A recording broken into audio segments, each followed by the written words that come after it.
নমস্কাৰ, আপোনালোক সকলোকে মোৰ চেনেলটোলৈ স্বাগতম জনাইছোঁ। আজি মই কোনো ধৰণৰ ৰেচিপিৰ ভিডিঅ' লৈ অহা নাই। আজি মই আপোনালোকৰ ওচৰলৈ লৈ আহিছোঁ ফুলৰ কাটিঙৰ ওপৰত এটা ভিডিঅ'।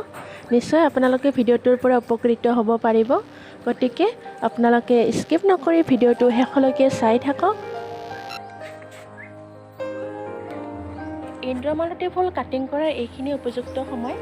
নাৰ্জী ফুল বা তেনেধৰণৰ কিছুমান ফুল দেখিছোঁ দেৰিকৈ কাটিং কৰিলেও পখা মেলি থাকে, ফুল ফুলে। কিন্তু ইন্দ্ৰমালতী ফুল দেৰিকৈ কাটিং কৰিলে বেছিকৈ পখা নিমেলে, কলিও বেছিকৈ নলায়। মানে ছেপ্টেম্বৰ অক্টোবৰ মাহে কলি ওলোৱাৰ সময়, তাতকৈ যদি ৰুওঁতে বেছি দেৰি হয়, সেইখিনি সময় পাৰ হৈ যায়, তেতিয়াহ'লে বেছিকৈ কলি নলায়, গছজোপাও পখা নেমেলে, ইমান ভাল নহয়। সেয়ে এইখিনি সময়তে কাটিং কৰিব লাগে।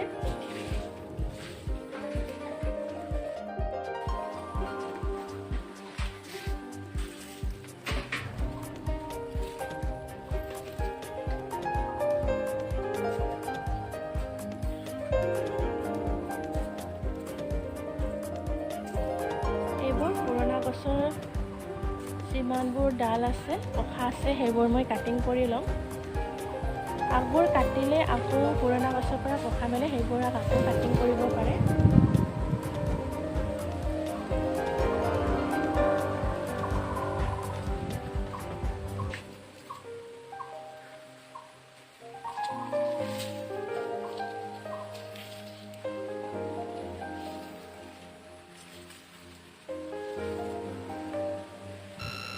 এয়া টাবতে ৰাতৰাণী এজোপা আছে, আপোনালোকক দেখাই দিলোঁ। আৰু এয়া হৈছে ৰজনীগন্ধা।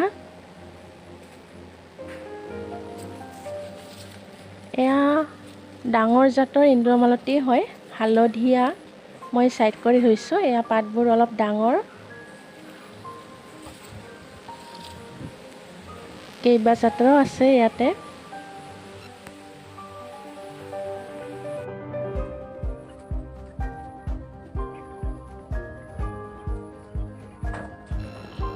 এয়া আগবোৰ মই এনেদৰে কাটি লৈছোঁ। এজোপা গছত যিমানবোৰ ডাল থাকে, গোটেই ডালবোৰ এনেদৰে কাটিং কৰিব পাৰে। যিহেতু পুৰণা গছত ফুল ভাল নহয়, আৰু এনেদৰে কাটিং কৰিলে পুৰণা গছৰ পৰা আকৌ পখা মেলে, সেই পখাবোৰ আকৌ কাটিং কৰিব পাৰে। এই পাতৰ গুৰিয়েদি আকৌ পখা মেলিব। এয়া সৰু সৰু পখা ওলাইছে। এইজোপা বেলেগ জাতৰ হয়। ইয়াতে বহুত ধৰণৰ আছে, বগা আছে, গোলপীয়া আছে, হালধীয়া আছে। গোটেইবোৰৰে মই কাটিং কৰিম অলপ অলপকৈ। আকৌ যেতিয়া পখা মেলিব, আকৌ ইয়াৰে কাটিং কৰিম। ইন্দ্ৰমালতী ফুলৰ কাটিং এইখিনি উপযুক্ত সময় কাটিং কৰাৰ।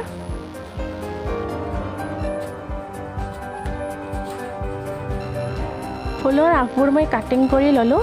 এতিয়া আহক আপোনালোকক ৰোপণ কৰি দেখুৱাওঁ। এয়া মই দুটা টাব লৈছোঁ। ইয়াতে পুৰণা ফুলৰ গছ আছে, সেয়া মই উভালি পেলাইছোঁ। মাটিখিনি মই গুড়ি কৰি লোৱা নাই, এনেকৈয়ে মই ৰুম। আৰু ইয়াতে অলপ খুন্দি লৈছোঁ।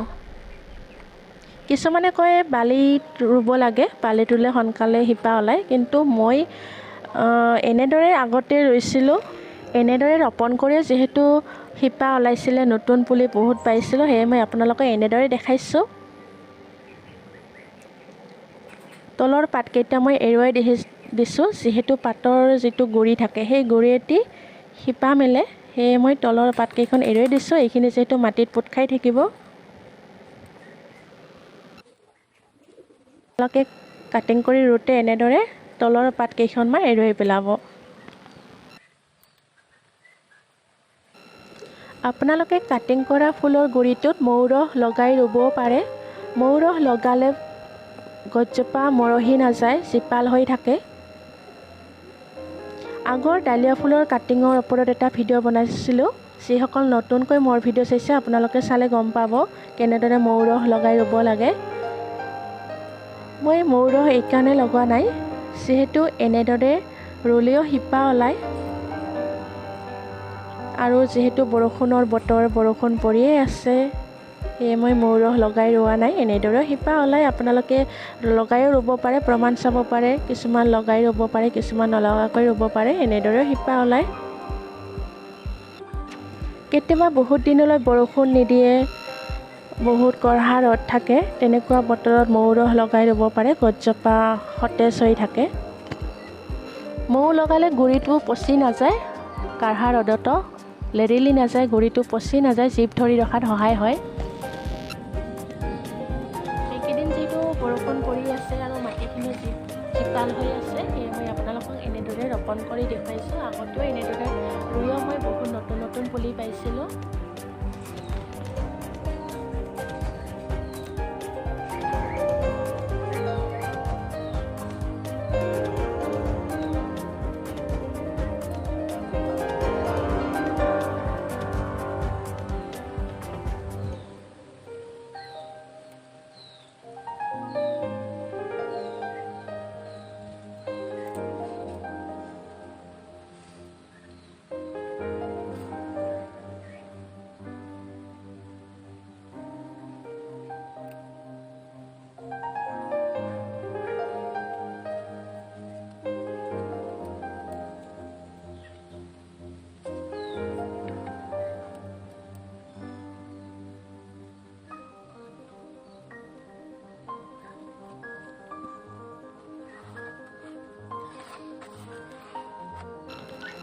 এইখিনি মই কাটিং কৰা 20 দিনমান হ'ল।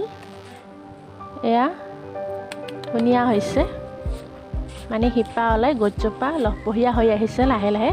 ইয়াৰে এটা পুলি আপোনালোকক মই উভালি দেখুৱাম, শিপা ওলাইছেনে নাই। এয়া শুকান পাত কেইখন এৰুৱাই দিছোঁ।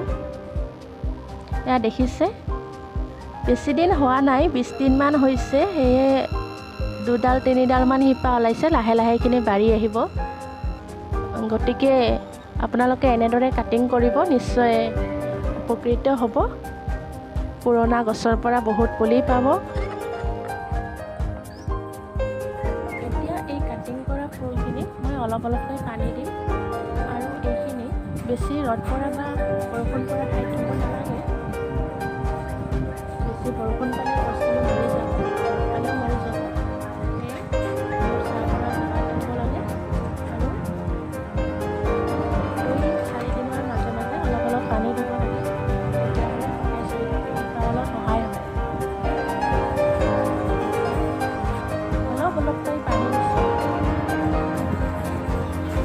যোৱা বছৰ মই এনেদৰে কাটিং কৰি ৰোৱাৰ ফলত কেনেধৰণৰ ফুল পাইছিলোঁ, আপোনালোকক কেইখনমান ফটো দেখুৱাই দিছোঁ।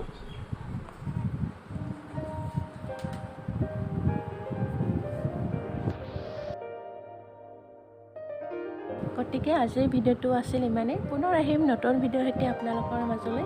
Bye bye.